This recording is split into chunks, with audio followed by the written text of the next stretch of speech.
ಇವತ್ತಿನ ರೆಸಿಪಿ ಜೋಳದ ಹಿಟ್ಟಿನಿಂದ ಮಾಡುವಂತಹ ಒಂದು ಆರೋಗ್ಯಕರವಾದ ರೆಸಿಪಿ.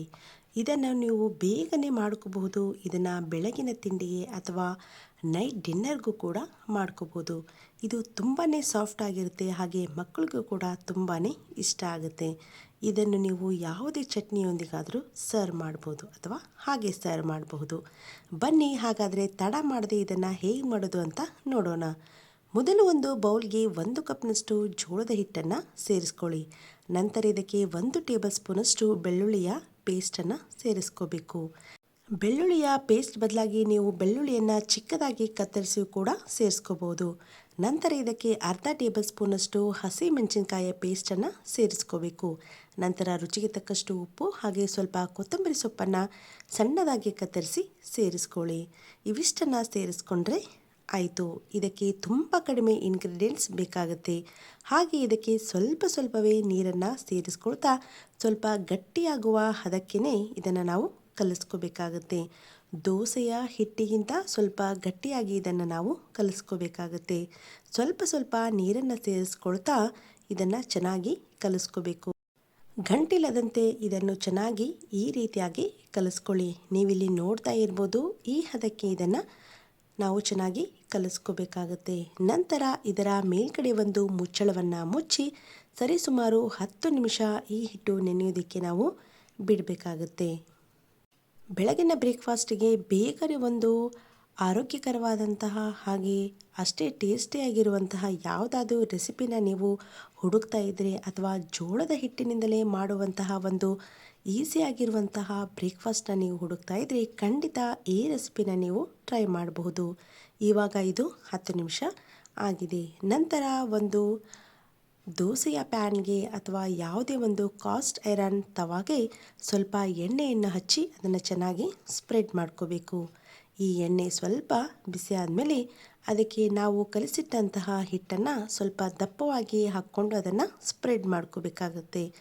ನೀವಿಲ್ಲಿ ನೋಡ್ತಾ ಇರ್ಬೋದು, ಈ ರೀತಿಯಾಗಿ ಸ್ವಲ್ಪ ಹಿಟ್ಟನ್ನು ತಗೊಂಡು ಅದನ್ನು ಸ್ವಲ್ಪ ಸ್ಪ್ರೆಡ್ ಮಾಡ್ಕೋಬೇಕು. ಇದನ್ನು ತುಂಬ ತೆಳುವಾಗಿ ಹಾಕ್ಕೊಳ್ಳೋದಕ್ಕೆ ಹೋಗಬೇಡಿ, ಸ್ವಲ್ಪ ದಪ್ಪವಾಗಿ ಇದನ್ನು ನಾವು ಹಾಕ್ಕೋಬೇಕಾಗುತ್ತೆ. ನಂತರ ಇದರ ಮೇಲ್ಗಡೆ ಒಂದು ಲಿಡ್ಡನ್ನು ಕ್ಲೋಸ್ ಮಾಡಬೇಕು.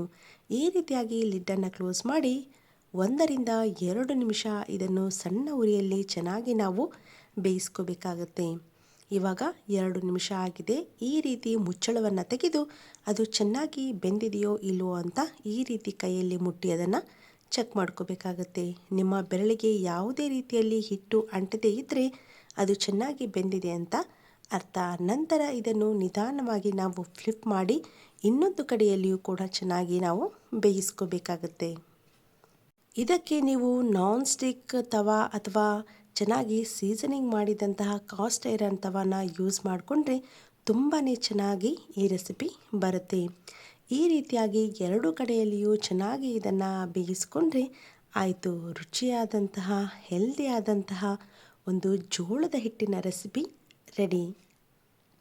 ಇದಕ್ಕೆ ಆಲ್ರೆಡಿ ನಾವು ಉಪ್ಪು, ಖಾರ ಹಾಗೆ ಬೆಳ್ಳುಳ್ಳಿಯನ್ನು ಸೇರಿಸೋದ್ರಿಂದ ಇದನ್ನು ನಾವು ಹಾಗೆ ಸರ್ವ್ ಮಾಡಬಹುದು. ಇದನ್ನು ತುಪ್ಪದ ಜೊತೆ ಅಥವಾ ಮೊಸರಿನ ಜೊತೆ ಕೂಡ ಹಾಗೆ ಸರ್ವ್ ಮಾಡಬಹುದು. ಅಥವಾ ಬೇಕು ಅಂತಂದರೆ ನೀವು ಯಾವುದಾದರೂ ನಿಮಗೆ ಇಷ್ಟವಾದಂತಹ ಚಟ್ನಿಯೊಂದಿಗೂ ಕೂಡ ಸರ್ವ್ ಮಾಡಬಹುದು.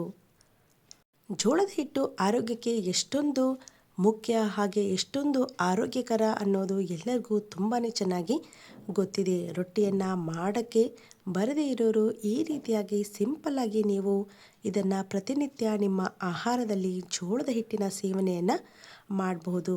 ಖಂಡಿತ ಈ ರೆಸಿಪಿ ನಿಮಗೆ ಇಷ್ಟ ಆದರೆ ಒಂದ್ಸಲ ಟ್ರೈ ಮಾಡಿ ನೋಡಿ. ಹಾಗೆ ಹೇಗೆ ಬಂದಿದೆ ಅಂತ ಮರೆಯದೆ ನಮಗೆ ಕಮೆಂಟ್ ಮಾಡಿ ತಿಳಿಸಿ. ಇದು ಸ್ವಲ್ಪ ದಪ್ಪವಾಗಿ ಇರೋದ್ರಿಂದ ಇದನ್ನು ಈ ರೀತಿಯಾಗಿ ಚೆನ್ನಾಗಿ ಪ್ರೆಸ್ ಮಾಡ್ತಾ ನಾವು ಚೆನ್ನಾಗಿ ಬೇಯಿಸ್ಕೋಬೇಕಾಗುತ್ತೆ.